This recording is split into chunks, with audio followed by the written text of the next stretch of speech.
والدین اپنی بیٹی کو دنیا کی ہر چیز دیتے ہیں، صرف جو نہیں دے سکتے وہ ہے نصیب۔ اللہ سب بہنوں بیٹیوں کے نصیب اچھے کرے، آمین۔ بات صرف گھر بدلنے کی نہیں ہوتی، لڑکیوں کی پوری زندگی بدل جاتی ہے۔ نکال کر جسم سے اپنی جان دیتا ہے، بڑا ہی مضبوط ہے باپ جو اپنی بیٹی دیتا ہے۔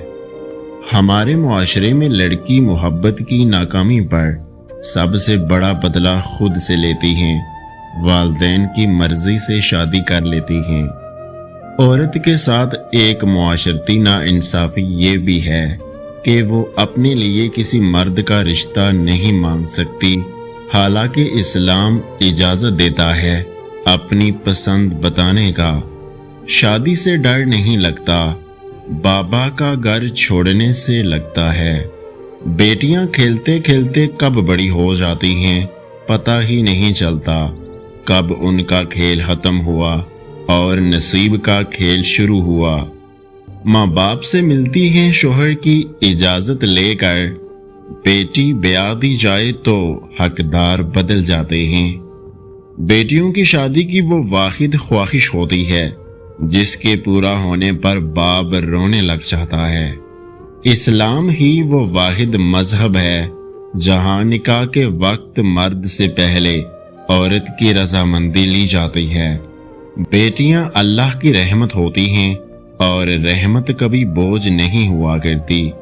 یہ جو شہزادی لینے آتے ہیں کیسے سمجھیں گے بادشاہ کا دکھ؟ کبھی کبھی نکاح نامے پر دستخط کرتے ہی کسی کی محبت کو طلاق ہو جاتی ہے۔ نکاح میں بہت طاقت ہوتی ہے کیونکہ اس میں گواہوں سے زیادہ اللہ کی مرضی شامل ہوتی ہے۔ نکاح مسجد میں ہو، جہیز میں قرآن اور جائے نماز ہو، مٹھائی میں کھجور ہو اور فجر کی نماز نصیب ہو، آمین۔ نکاح اللہ تعالیٰ کا بنایا ہوا سب سے خوبصورت اور پاکیزہ رشتہ ہے۔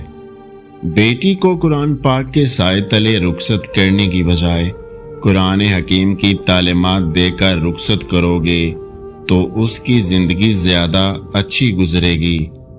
ساسیں دل بڑا کریں، اگر بیٹا بیاہ دیا ہے تو بیٹا وہ آپ کا ہی رہے گا۔ وہم پال کر سارا غصہ بہو پر مت نکالیں، اس کے ماں باپ نے بھی تو پال کر بیٹی جیسا قیمتی سرمایہ آپ کے سپرد کیا ہے۔ جانتے ہو نکاح کیا ہے؟ جو باپ اپنی گڑیا کو سکول تک اکیلے جانے نہیں دیتا تھا، وہ باپ عمر بھر کے لیے بیٹی کو اجنبی کے ساتھ اکیلا بیچ دیتا ہے۔ قسمت کا اختیار اللہ کے پاس ہوتا ہے، بیٹی امیر کی ہو یا غریب کی، اللہ کریم سب بیٹیوں کا نصیب اچھا کریں، آمین۔ پلکوں پہ بٹھا کر رکھیں گے سسرال والے، معلوم نہ تھا بابا بھی جھوٹ بولیں گے۔ کتنے خوش نصیب ہوتے ہیں نا یہ بیٹے، تا عمر ماں باپ کے سائے میں گزار دیتے ہیں۔ اور بیٹیاں تو مرتے دم تک یہ جان نہیں پاتی کہ کون سا گھر ان کا اپنا ہے اور کون سا پرایا۔ صورتیں کتنی ہی حسین کیوں نہ ہوں، نصیبوں کی محتاج ہوا کرتی ہیں۔ انا میں لیے گئے فیصلوں کے بعد سرخ جوڑوں میں دیکھے کئی جنازے اکثر۔ اس ویڈیو کو لائک، شیئر اور میرے یوٹیوب چینل کو سبسکرائب کرنا مت بھولیے گا۔ اپنا بہت سارا خیال رکھیں، مجھے دعاؤں میں یاد رکھیں۔ ویڈیو دیکھنے کا بہت بہت شکریہ۔ اللہ حافظ۔